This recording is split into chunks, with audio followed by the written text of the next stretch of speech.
Love this podcast? Support it and sponsor today. Simply head to auscastnetwork.com for details. In a world where everyone says hello, they dare to say, g'day. Yeah, g'day. Yeah, g'day. Yeah, g'day. Yes. Good day. Yeah. G'day. G'day. Yeah. G'day. Yeah. Day. Yeah. Good day. Wow, wow. Yeah. Good day. G'day. Hey. Yeah. G'day. Yeah. G'day, Tim. Yeah, g'day, Leon. Thank you so much for being here, Tim. And yeah, g'day to everyone. Yeah. Nearly forgot that one You part. almost forgot to say yeah, g'day to everyone. I'm utterly disgusted. But thank you for being here. Oh, look, Tim, it's a pleasure being here. Tim, I want to tell you a story. I want to take you on a bit of a time warp in a time machine.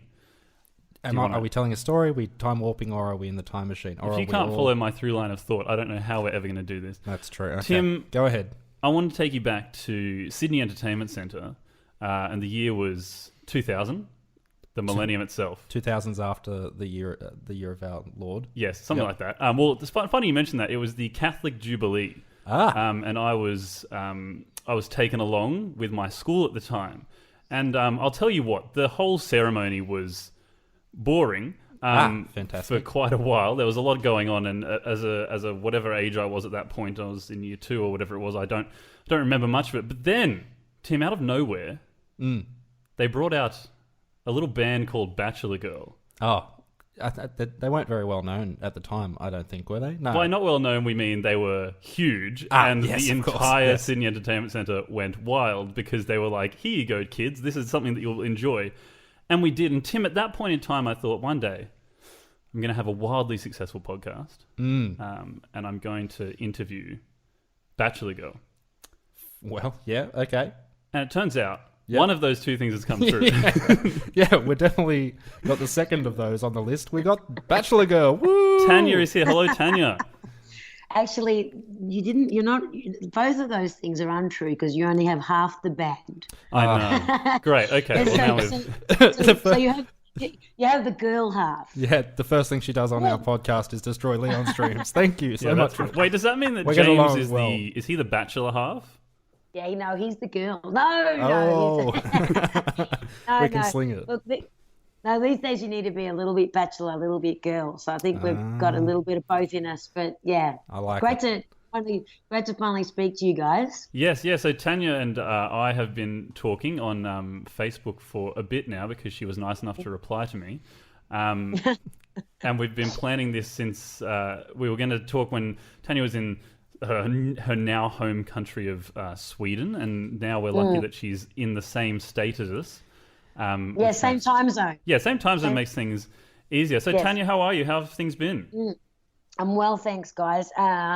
It's been, speaking of being in a time warp, that's kind of how it feels. I feel like I've gone back 20 years, but, everything's changed, but nothing's different, that old chestnut. It's did a little bit of press this week about this comeback that we're venturing on. Of course, we didn't really go anywhere. We're still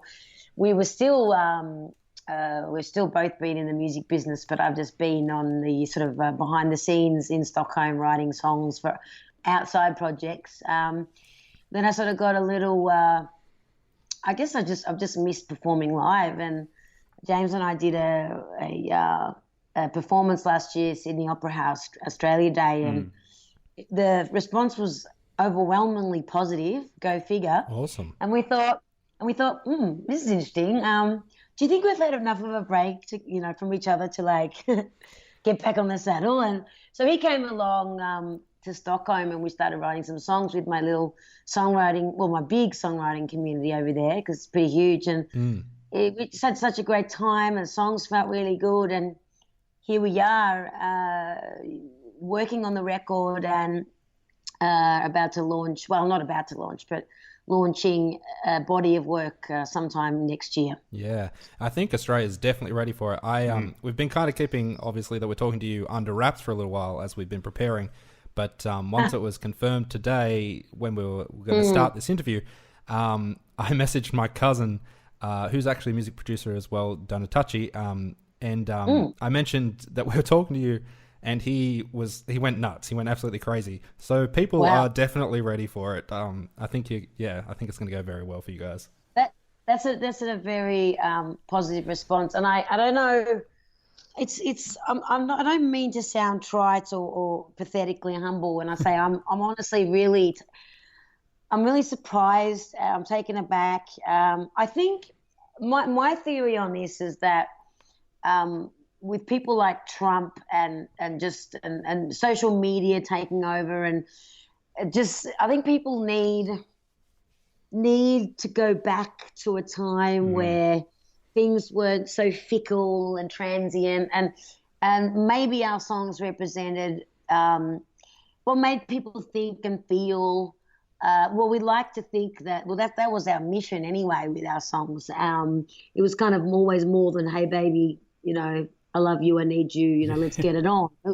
It's not really the place we were coming from. And I just think just people are more up for it. Having said that, 5 years ago, I'm convinced that we wouldn't have received such a warm welcoming because EDM, and I've always loved electronic music, but it dominated pop music. And if you weren't 128 BPM or if you didn't have a big drop in your records, then you were almost irrelevant. So there is more of a listening for us, and we really haven't timed it. Just the stars have aligned, and it's a happy accident that next year we have a 20-year anniversary of our first record. But it's I guess being away from Australia for so long and reconnecting with James on a creative front, we've still been the best of mates. But it's just the timing is now. Yeah, it's amazing, and I think it's good. With that kind of lead in, I think we should take it back to the start. So as I said, we jump back to the beginning, which for you guys, it was, I think, was it 97 or 98 or 92? Yeah. Well, yeah, all of the above. It's actually not 92 we met. And I think we met even earlier than that. But 92 we did a demo together where I was literally hired as a session singer. For James, I was only 16, and James kind of thought, oh yeah, I think she's going to come good one day, vocally. Yeah. And but I showed more promise than he thought, and I ended up kind of offering him some ideas on the song. Yeah. Very presumptuous 16-year-old, but I just thought, hey, why don't you try this? Why don't you try that? And he was impressed, and then he came to me, like, I think it was a year later, and said, hey, do you want to be in a band together, as you do? Yeah. And I said, what? Okay. So then we began what was a 4 or 5 year writing process, going back to the drawing board, really honing in on the sound. And it was 97 that we were signed by Gotham Records, BMG, right, who was then owned by Ross Fraser and good old John Farnham. Oh, Johnny. Johnny, and who I was and still am a massive fan of, massive respect to Farnsy. Yeah, us so too. that was just extraordinary to be signed to have your boss be, someone that you obsess over. That was kind of weird. And then 98 was the Buses and Trains debut release, which is like like monumental for you guys, but I think monumental for just Australian music in general. Like it's one of those songs. Like I know it's listed in the like top 100 Australian songs of all time, but it just is one of those songs that was so important. And whenever, as Tim was saying, when I kind of mentioned to people, I was like, we're gonna meet up with Bachelor Girl, and I probably had to remind them maybe of one or two of the songs, but as soon as I did, they'd come to me like a week later and be like, that song's been in my head for a week, and I'm like, yeah because it's catchy and it's amazing, and it was so important at the time. And like, if you're out at a club, I reckon, if you're at a pub somewhere with Buses and Trains, as soon as you hear that "Hey Mum" at the beginning, everyone just singing. Drops. It's all over. Everyone, start screaming the words. Honestly, guys, it's I'll be singing that song till I'm in the grave.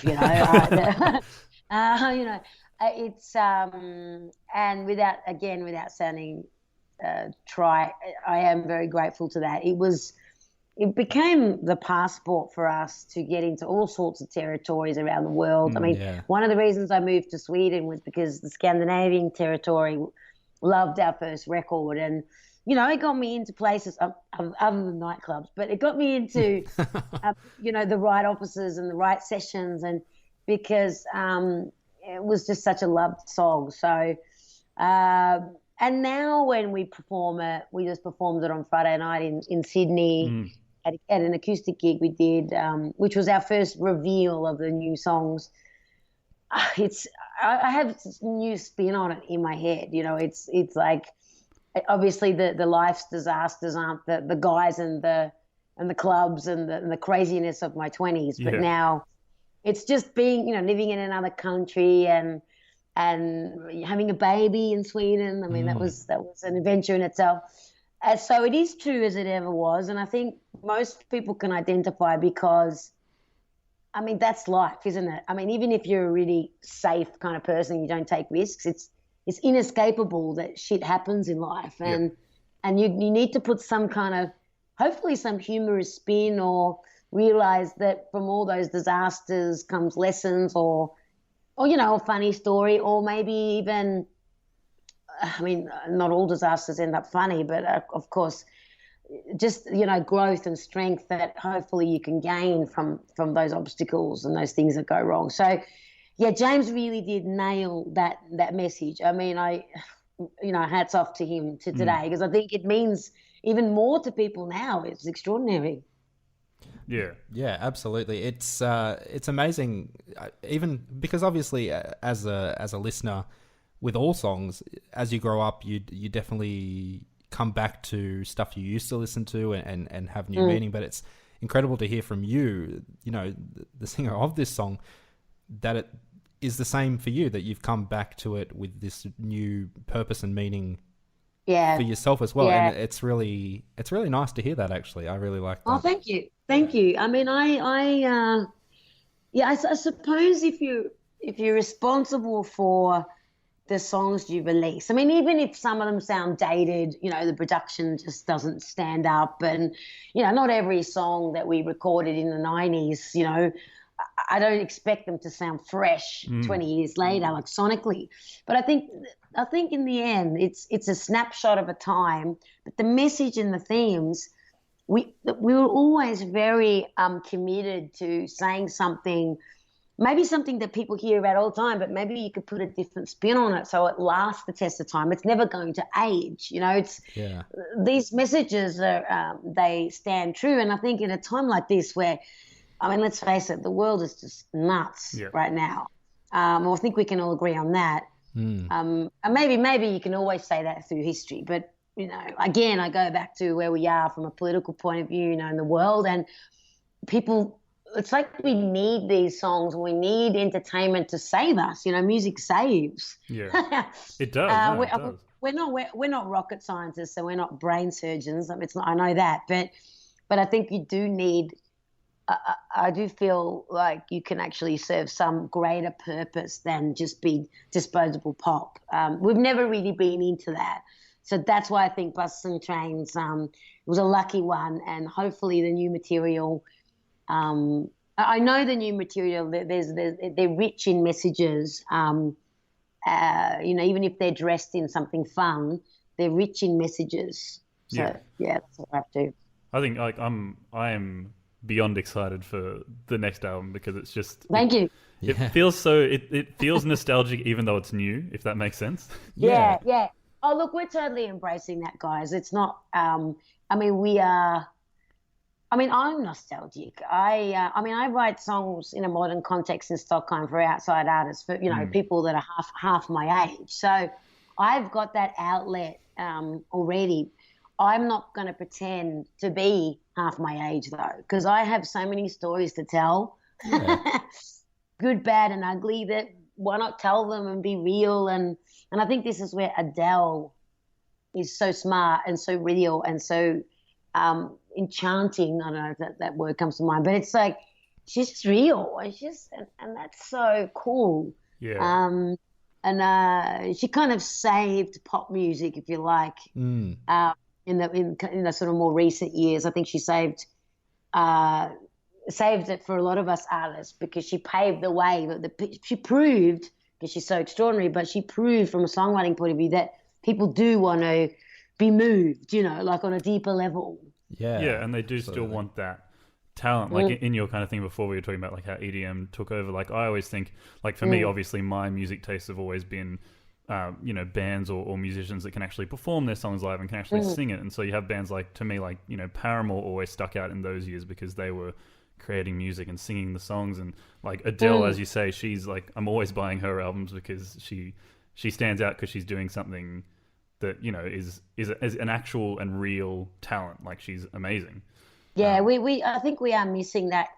You know, I mean, of course, there's a number of other great artists that dominate the airwaves and Spotify, etc. But we are very much, for the most part, in a market of songs rather than artists. You know, like playlists and that's fine. That's fine. And I love a lot of songs that are kind of have faceless artists. There's nothing wrong with that. But it seems like it's tipped too far now. It's like, you know, we're you know how you used to revere artists and just be so intrigued by them because what they represented was, okay, maybe it was rock and roll, or maybe it was they were inspiring in interviews, or they're just kind of game changers. And you just don't see a lot of that because we have so much music to listen to. It's a plethora.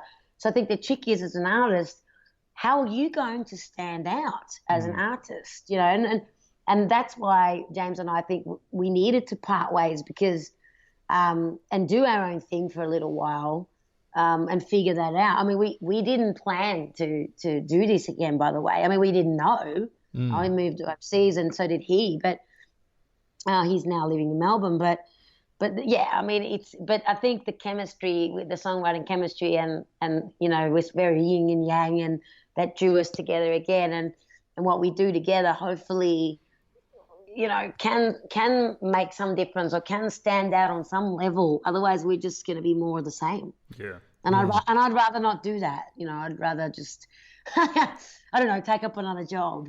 Yeah, absolutely. So you were talking about before the kind of the sound of the older stuff, buses and trains and whatnot. You know, obviously the sonic value is a little bit different in terms of the recording now, and you mentioned that earlier. First of all, I think that it kind of brings a little bit more charm to the older stuff as well, and puts it. We were talking about kind of having that nostalgic quality. I think it really adds to the nostalgic quality. But in terms of what you guys are doing now, obviously you're putting together this work, which you guys are hoping to release next year. Is that right? Or yeah, it will be released next year. We don't have an exact time, but we're obviously busily working. And you know, I mean, I'm in Stockholm and James is in Melbourne. Yeah. Right now I'm in Melbourne, but it's a little, it does take longer this way. Yeah. But yeah, it's sometime next year. Yes. Yeah. But look, in terms of the new stuff that you've got, you mentioned that there's a lot of messages, and obviously it's been quite a while since your last albums, and you've got a lot of stories to tell from your own life, and I'm sure James does as well. But in terms of the sound of the music, are we going to hear something that's kind of in a similar vein to the old stuff, or is there some new sound quality in there? What can we be expecting? Yeah. Well, I can tell you that one thing that hasn't, I mean, if you go back to, for fans of Waiting for the Day, our debut album, there was something quite organic about that record. It was guitars and real sounding drums and, you know, like real humans playing the record. Obviously there was some programming, quite a lot, but it came from a organic-ish place. Yeah, I would say that part has not changed. It's changed in that, you know, in 2018, you know, the drum sounds that are relevant now are different to 20 years ago. Sure. So that is the same. We changed direction a little bit for the second record. We got much more electronic. Also, the themes. It comes from this Bachelor Girl. I'm not a Bachelor Girl, literally. I am married, but the spirit is the same, and I would say that's who I am still. One of our songs is called Wild Child, and it really is, let's say, the confessions of a Bachelor girl growing up. Right. You see, So Yeah. it is nostalgic, like where I've come from or how far I've come, or that I'm wrestling demons every day, you know, but it's not, but I'm choosing to be in a relationship, and I'm choosing to give up some of those freedoms that I might have enjoyed before, because the love that I'm now, you know, experiencing is worth it, you know. So those kind of stories, but it doesn't mean that the Bachelor Girl spirit is dead, you know. And it's just, I'm the Bachelor Girl inside of the marriage, you know. So that's kind of, you know, lyrically, but sonically, it's quite raw, I would say, you know. It's quite minimal, very vocal based, and you know, a few elements, but you know, letting the songs really speak. Yeah, and I think that's, like, you know, working from, as we say, like the stuff we've heard from you guys either together or solo before. That's definitely what we love, and what we're hoping for, I guess, is good. So we're on the right track there. Yeah, absolutely. It's what we need.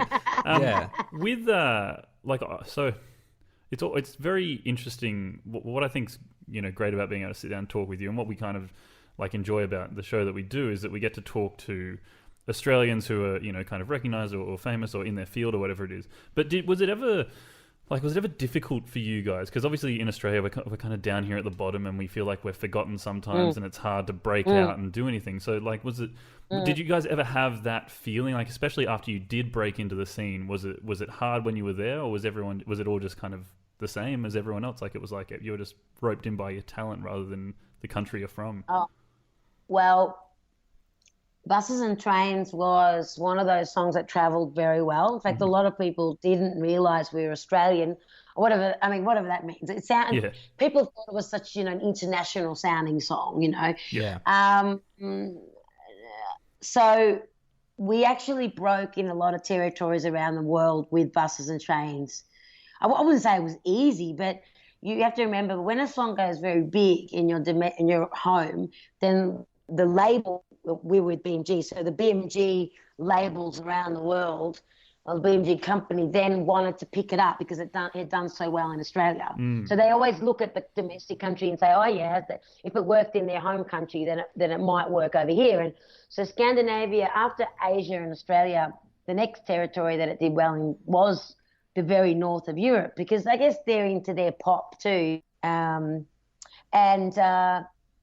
So then it broke through certain territories in Europe, did quite well. Yeah. We also then got picked up by Arista, who's Clive Davis, a legendary A&R. I don't know if you know of him. He signed Whitney Houston, Jimi Hendrix, and massive acts. Yeah, massive acts. So he picked us up, would you believe it, on the back of Buses and Trains. And most of our first record he really, really enjoyed. There were a couple of suggestions that he wanted to add, and it was kind of like, if we didn't, then, you know, we were fired. No, it was kind of, there wasn't a gun to our head, but they were very strongly suggested. And one of those songs was Permission to Shine. Right, okay. See, so now we heard Permission to Shine as, you know, extremely anthemic, and I don't know, somehow, I don't know, sort of too American or whatever that means, like almost too positive. Right. Yeah. And we sort of said, no, hang on, let's kind of make this our own. And there was a lot of clever lyrics in there, of course. But so we made it our own, and go figure, well, we're not really surprised, because it is a very strong message, that it was our second biggest song after Buses. It was the fifth single off Waiting for the Day, and it was our second biggest song. So it really gave the album another kick. Yeah, and I think I saw recently, maybe that first album. Yeah, I think it was on your Twitter recently. I think I saw that someone had like gotten the lyrics and some of the music notes tattooed and stuff like that. Like, that's how important that song is to people. Yes. Yeah, no, it was really great. I mean, and again, it saved lives. You know, got people out of, you know, some dark places. So, you know, that was I guess an 18-month, 2-year promo of the first album. That sort of thing does not happen anymore. You know, albums don't. People, you know, artists have to release much more frequently than that. But so that's kind of the story with how we broke into other territories. We were very, very lucky with Buses and Trains. I mean, James was little genius for coming up with that whole concept. What can I say? He was in the shower. I wasn't in the shower with him. It wasn't like that. Never has been. Yeah. And he wrote the concept. The chorus. He kind of cracked in the shower, most of Amazing. it, and then the rest is history. Fantastic. So amazing. Yeah. And look, I think what's also interesting, like as I said, I don't know what it's like in other countries around the world, but with Australia, I think I kind of again noticed I was going through one of the social media feeds, and I saw. Did you borrow some clothes from Natalie Bassingthwaite recently? Yeah, I did. Yeah, she's a really great friend. I'm friends with her and her husband Cam, and because the schedule's been crazy while I've been here, I haven't. Well, I've just been calling on friends, Yeah. just that's all we do these days. We lean on each other, and I said, Nat, can I just, stalk your wardrobe? It's just, you should. So, she's got an incredible wardrobe and she's very generous. So I just kind of stole some pieces and saved me a lot of time. Yeah. I'd rather be in a studio creating, getting stuff done. Having said that, when we're in full pelt, promo mode, I might have to sort of do some of my own shopping, but I'm sure you can find enough people that'll lend you clothes around here. I'm sure that'll be fine. Yeah. The thing is, most of the time you wear something once and you sort of, the rule is you never to be seen in it again on the TV. So why just beg, steal and borrow from your mates? Absolutely. It's just that your mates are far more famous than our mates, just so everyone's aware. Yeah.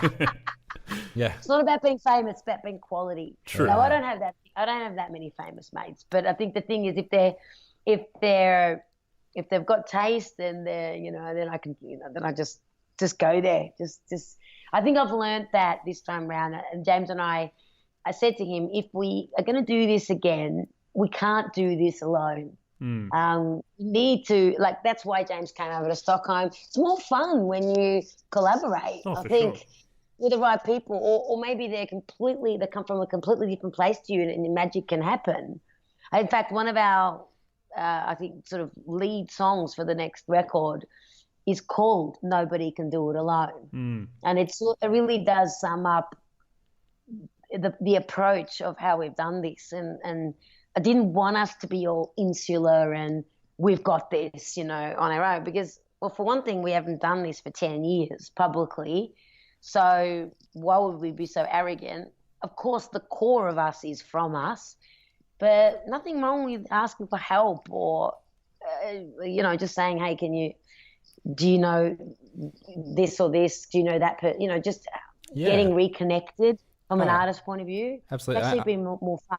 I can imagine, even just from the point of view of coming back into the Aussie music scene after so long, you really do have to ask those questions and get other people on board with what you're trying to do. So yeah, you do. And guys, I mean, even you asking me and Leon to do this interview. I mean, if you were all shy and no, I won't ask it, you wouldn't get anything done. These days, you really just have to, be a bit more ballsy almost and just go for it. Yeah, I think that's otherwise, pretty much.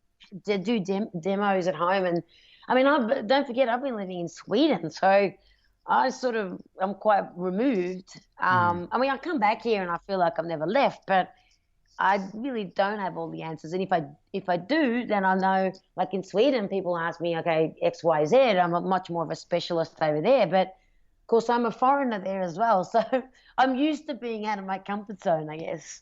Yeah. I think the whole, as you say, being ballsy and asking for, I think us being here now doing all the stuff that we're doing has all come from sending, messages and emails and that. I guess with social media and stuff, we're lucky because it's now, I guess it's easier to be ballsy. It's easier to just kind of send that message and either not get a reply or do. You don't have to go meet anyone face to face. It's kind of it's kind of good sometimes. Yeah, you can hide behind it, but nonetheless, if you're not leading your own, driving your own ship, is that right? Yeah. I know then you kind of really, it's just you realize how much of this business and how much of life is about connections and putting yourself out there, and also how much more fun that is and how much more creative that can be when you just never know who you're going to meet next. And what you could do together next. It's interesting. Yeah, it's amazing. It's 100% fantastic message, and something I know we both definitely try to go with. It's amazing to hear it from someone like yourself as well, and I think it's a good message for our listeners to follow that path as well. And we're pretty much we're coming to close to a close, Tanya. And what happens when we get to a close of our interviews? We have one question Sure. that we have to ask everyone, and we've asked a lot of people, and it's polarizing. It's pungent, poignant. I don't know what the word is. It's important. Yeah, you would never think there are so many. It's pungent and poignant. Yeah, it is potentially pungent. Yeah, there's so many different answers. We never expected that there would be this many answers to this question. Liam, would you like to put the question to Tanya? I'd love to. Tanya, when you wash your hair, how do you do it? Is it a double shampoo, single condition? Is it single shampoo, single condition, or do you do some other wacky stuff? What's your procedure? What's your process? I can see how pungent this question really is now. So no, definitely 2 shampoos. I've got really thick hair. And then a conditioner that's, could condition horses' hair. No, some heavy duty stuff. Silky. Yeah, heavy duty, and leave it in for so it's the first thing I do when I jump in the shower, like the shampooing, conditioner, leave it in for 5 minutes or 10. I like to have a long shower. Now that Leo's in daycare, I can do that. Well, he was in daycare since he was 1, because that's what we do in Sweden. Right. Because it's so cheap and so good. Yeah, let's not talk about that point. It makes us all jealous. I don't want to. No, I just depress. Have you guys got children? No, we don't. No, we don't. Oh, you're potentially going to be jealous because it's way too. It's just so cheap, and this is what makes Sweden very difficult to leave. But anyway, that's another subject. But I leave the conditioner on, have a nice shower, and then hope for the best. And when my hair, when I get out of the shower, it's still quite a process to not have it be frizzy. So is there some sort of is this data collection for you guys? I wish there was an answer to it. We did a Comic-Con. I think our first Comic-Con was just over a year ago, and we were like, we need some question to ask everyone that'll catch them off guard. Something that's going to just be across the board. Everybody can answer, regardless of their background, race, creed, religion, sexuality. Are you right? And that's the question. And it's actually really surprising because people get really animated and they have strong opinions. And Tim and I differ. I'm a double shampoo kind of guy, but Tim's a single shampoo kind of guy. Yeah. Yeah, right. We've heard all of these wacky things, like you shouldn't get conditioner on your scalp, and some people use keratin treatments. What? It's yeah, insane. exactly. Wow. Yeah, I don't know. I don't put it on my the roots because it gets you can get really greasy hair. Right. So it's the ends of your hair usually that are the driest. Yeah. But it's funny, because I have a podcast that I've just started over in Sweden. It's called Sweet As. I did see that. I tried to find it and I couldn't. Oh, you did? Yeah. Oh, well, we haven't unleashed it yet, boys. Right. So I might have to let you guys be the guinea pigs. Oh, please do. Let me know what you think. I mean, it's kind of crazy. You guys are a lot more calm and you let each other speak. So Shiona and I, Shiona's another fellow muso, great, funny Aussie living in Stockholm. And we have Brian Modin, who's a Swedish, he's Swedish, but he's not. He's more opinionated than most Swedes put together. And so he's like the thorn between the roses. So it's like a Sweden-Australia battle. Oh, wow. Okay. Not a battle, but more of a comparison of what Aussies typically do around certain subjects and what Swedes would do, and for instance, we could talk about washing clothes in Sweden and how people wash clothes as opposed to how we wash them here. Don't forget, they have such cold weather that most of their clothes get dried inside, right? Yeah. Whereas we wash our clothes. I mean, people have dryers, but a lot of people have clotheslines and dry their clothes outside. Yeah. And they also they also wash their clothes in very hot water.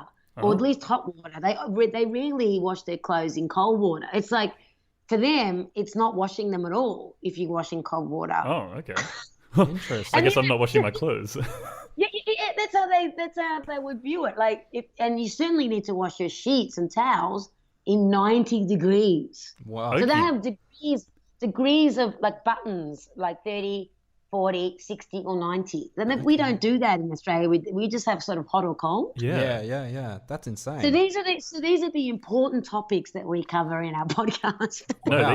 these are very important. I'm now like I'm trying to work out how I can now turn up the temperature on my washing machine so that I'm washing No, them. you can't. Yeah, you can't. Like it's kind of, so I totally understand why you would ask the leading questions like how do people wash their hair in Australia? Yeah. Yeah, it's good. The best important. ones are the people that have no idea. I remember John Safran's answer was he was just like, I don't even remember when I last washed my hair, and we were like, okay, well that's good. So Well, we you learned that want he to was see close. how we have to wash our son's hair, Leo. Basically, it's war. Like it's just a tantrum in bath. You know, I end up completely drenched from fighting him. You know, because he's got really thick blonde hair, and it's I don't know. Babies don't usually like their hairs. Well, he's not a baby, but infants just don't want any water on their faces or heads. That's fair enough. They're going to learn as they get and older. You don't even comb it. Yeah, well, we barely can comb his hair or brush it because it's just leave the hair alone attitude. He just wants to be natural, Mum. Let him be natural. You know, he's a child of the and that's world. Yeah, and that's okay in Sweden because it's all about al natural. And I say to them, sorry about my kids, you know, at daycare, sorry about my kids' knotty hair. You know, who knows? He's probably got lice in his hair. Oh, no, that's okay. It's okay. You don't have to comb it. It's all good. So, okay, there you go. Oh, there As you long as go. they agree with it. Well, Tanya, I feel like we could sit and talk for hours if time were permitting.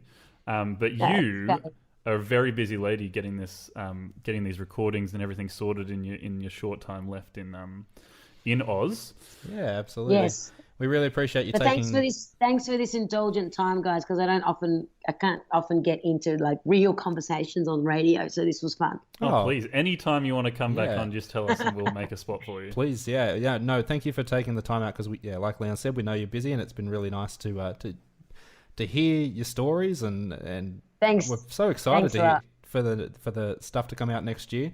So everyone keep an eye out. We will once everything does go out officially. Obviously, we'll post links to it and make sure Yeah, please. our listeners know about it. Yeah, and in the meantime, you can find Bachelor Girl on Facebook, and I know Tanya, you've got Twitter, and I think there's an Instagram and everything like that, and we'll share those links. It's thanks, guys. I appreciate that. It's early days for the Bachelor Girl Insta. Yeah. So come on. Come on and follow us because it's hilarious.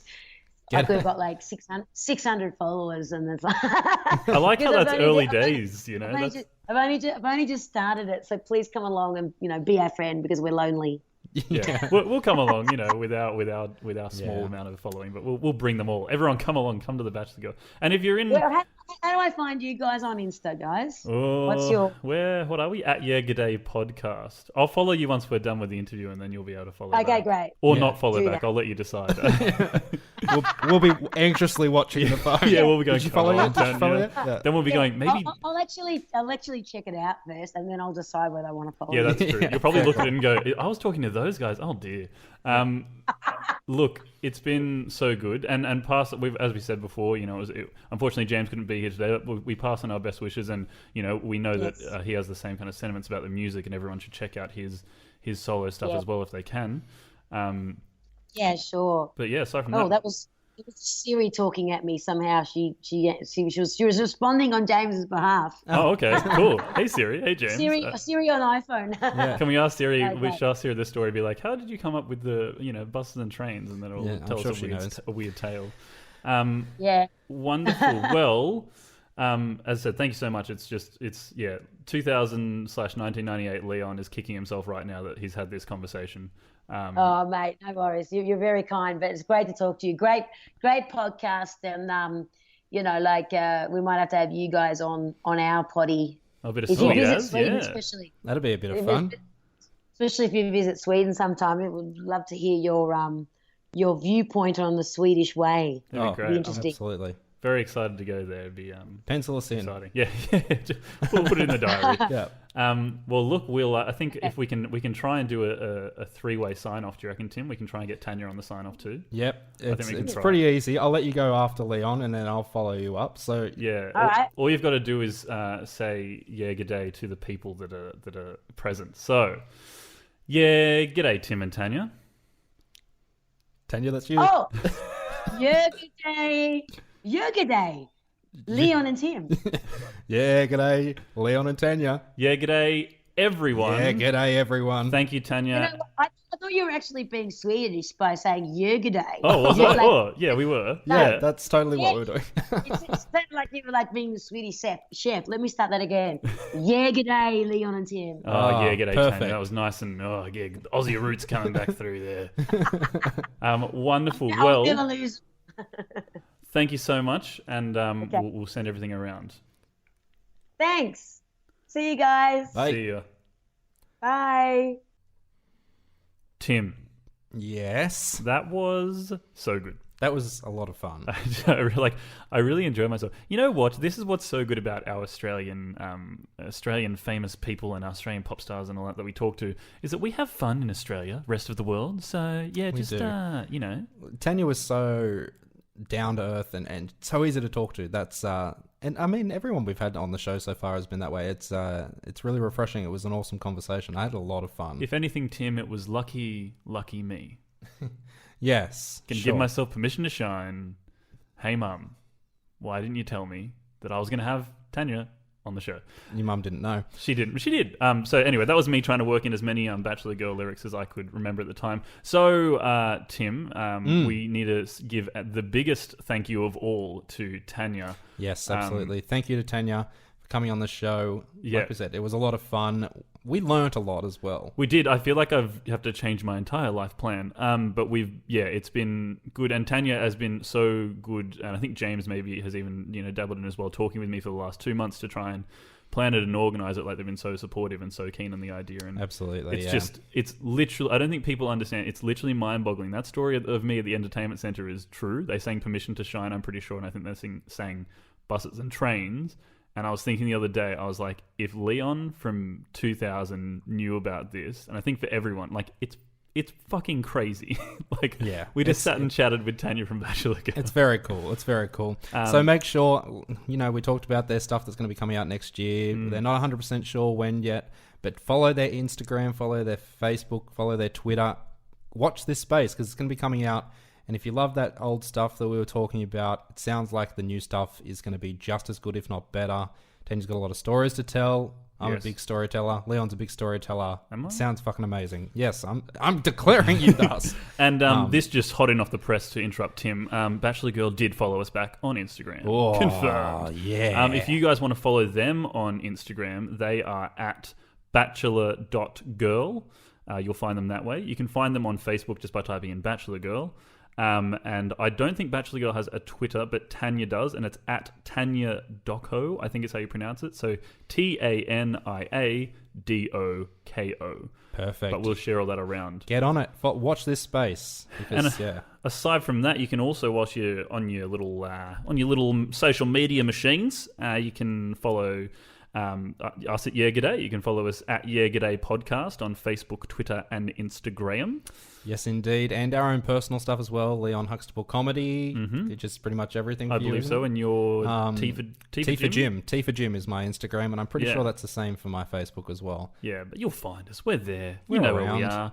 are. And make sure you share this with friends. I think this episode is very important for anyone that's got plans creatively, but even just in general. It's just some good life messages in this episode. Absolutely. All courtesy of Tanya, not of us. All courtesy of an Australian icon. Bloody brilliant. Thanks, as always, to Taylor Smelly T for our amazing cover art. And, of course, to Curtis Fernance. That's Fern Tree Music on all of the Insta, Face, Twittergrams. Twittergram. He's pretty good on the music too. Tanya, if you're listening, Yeah, check out great. his stuff. Now we're plugging. And I'm going to plug my cousin as well because I did tell him on Snapchat that I would mention it to Tanya, and I got it in there. You did. Donatachi, that's Donatachi. And this is immediately the point where, what's that? Oh, it seems that we've been unfollowed on Instagram by Bachelor Girl. No, check because out my Tanya's cousin's like, stuff. you're really pushing the fucking relationship now. I'm going to randomly plug my cousin because his stuff's really good and people should listen to it. A non-plug though, but a massive thank you. You guys would have heard this thank you. Gosh, it's been, I think, a year or so since we've had our amazing microphone gear and setup and everything from my good friend Dylan. But recently I also purchased a Zoom H6 handy recorder, and it is fucking off the charts, people. When do we get the sponsor money from Zoom? 'Cause that Zoom was... actually paid for this. Yeah, Oh, no, they that was definitely. nice of them. But as I always say, thank you, Dylan. Like, he'll sort you out. Go to Sound Devices or Guitar Factory or Drum Factory in Parramatta in New South Wales. Yes, ma'am. And you can follow Dylan on stuff, but I won't tell you because it'll freak him out. Just follow the Guitar Factory or Drum Factory Facebook pages. I think we've thanked everyone possible. I'd like to thank my mum and dad. I would like to thank Lindsay Lohan. She's done a lot. And RuPaul Charles. She's really Lindsay Lohan's really put in the effort with our podcast, and I think she deserves to be acknowledged for it. Yeah. But I'd mainly like to thank Noel Fielding and the whole team of the Great British Bake Off for giving us enjoyment over the last few days. Absolutely. It's our new reality show obsession. All right, let's wrap this up. What Wonderful. are we We're talking proudly about? part of the Auscast Network. You can find them AUSCAST, Auscast Network. Great. Wonderful. Thanks as always to everyone for listening. As always, you're. G'day, Tim. Yeah, good day, Leon. Yeah, g'day, everyone. Catch you on the flippity flop.